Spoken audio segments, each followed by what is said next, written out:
របៀប install CentOS Streamline នៅក្នុង VMware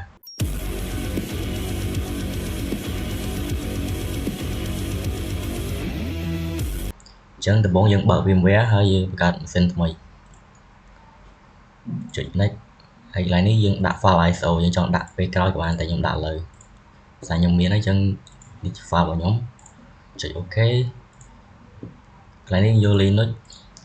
ហើយ version យើងអូសទឹក scroll ទៅលើយើងយក CentOS 64 bit ហើយកន្លែងនេះយើងដាក់ឈ្មោះដាក់ឈ្មោះអញ្ចឹងហើយអានេះកន្លែងយើងសម្រាប់ store file ដែលយើង install ទុកនៅណាខ្ញុំបង្កើត folder ថ្មី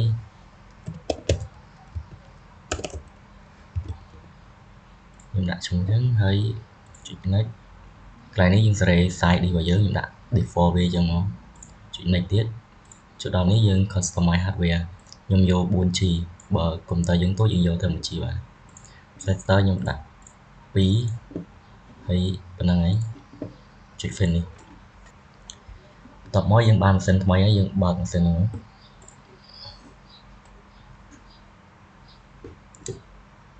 ចុះដល់កន្លែងនេះយើងយកអាលើគេ install CentOS Streamline ហ្នឹងចុច enter ទៅយើងចាំវាបន្តិច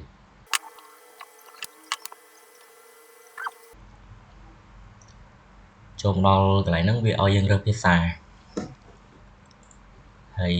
យើងយកអង់គ្លេសកន្លែងហ្នឹងវារៀងកាំងតើយើង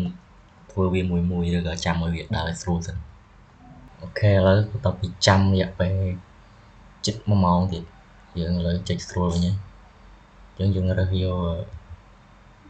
fuck យើងរើសយកភាសាអង់គ្លេសមកហើយខ្ញុំយកអានឹងទៅលើ United States ហើយយើងចុច continue បន្ទាប់ពី continue ហើយវានឹងចូលមកដល់កន្លែងនេះដើម្បីយើង install config វាយើងចុចខ្ញុំយកកន្លែង root password នេះគឺយើងដើម្បីបង្កើត password ទៅកាន់ root អញ្ចឹង password ខ្ញុំដាក់អ្នកនេះដាក់អីដាក់ទៅ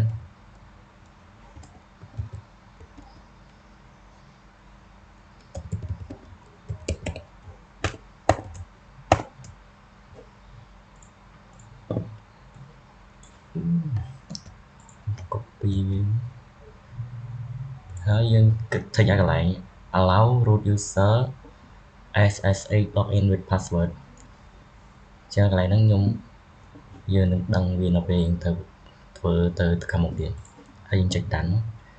តែមកយើងចុច create user យើងដាក់ឈ្មោះ user របស់យើងហ្នឹងដូចជា administrator ដែរ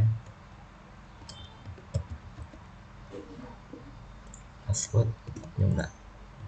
មិញដែរនេះយើងthích ឲ្យកន្លែង make the user administrator ហើយយើងចុច done ទៀតបន្តមកនេះយើងចូលដល់កន្លែងនេះចូលកន្លែង software selection នេះហើយបើអ្នកទាំងគ្នាយកលើនេះគឺតម្លើងវា server ជាមួយនឹង graphic user interface បើយើងយកអាក្រោមនេះគឺចូលទៅអត់មានអីមើលទេគឺចូលទៅខ្មៅសុទ្ធហើយមានតែ command ទេអញ្ចឹងខ្ញុំយក server ខ្ញុំអត់ចង់យកនេះទេដោយសារយកហ្នឹងវា ស៊ី memory ធំអញ្ចឹង download ចុចតាំងមកហើយតែប៉ុណ្្នឹងឯងយើងចង់ set time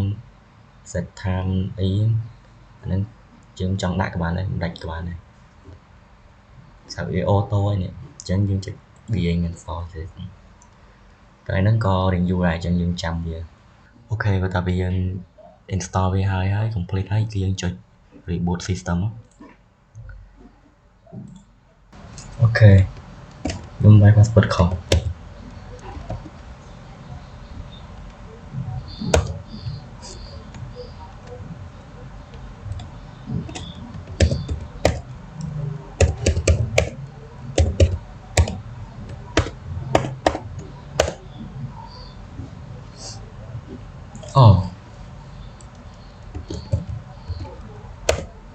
ខ្ញុំដាក់ username ខុស